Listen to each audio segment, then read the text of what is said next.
Wasee mnaenda church na kwani hamtrust Mungu? Hamtrust Mungu atawasamehea. Kwani hamwaminingi Yesu? Hamwaminingi Yesu alikufa juu ya dhambi zenyu? Alo. Alafu pastor wenyu kwani pia trust Mungu? Ako hapo kuitisha sadaka na hata yangu wenye wamejiwe. Aish, wenye wameshindwa na maisha rai. Kazi peleka orphanage. Pastor wenyu saizi ako na kitumbo kikubwa. Unaweza dhani anakuranga hizo pesa.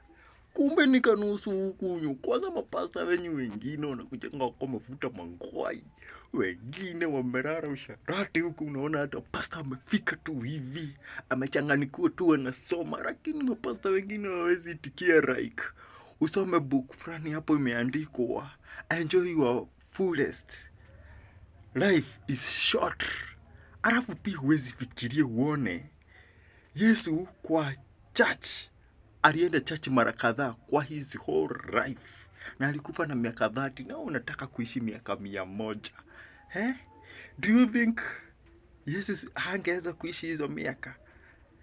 Kwanza mapasta wengine ukuanga wachocha. Like the way I am, mi wana trust Mungu atanisamehe. And so naendaga church 31st to 31st. Na huwa napiga sherehe weekendi to weekendi. Kila siku ni siku ya sherehe. Yeah, like, yeah, umeni understand? Ishi maisha tamu yenye utakumbuka, okay? Alafu remember to subscribe on my YouTube channel. At least hata nianze kutafuta pesa za kupiga sherehe. Achana na stories za pastor wenyu. Nikipata maskini yuko kwa barabara nitamsaidia kakitu. Subscribe, hello.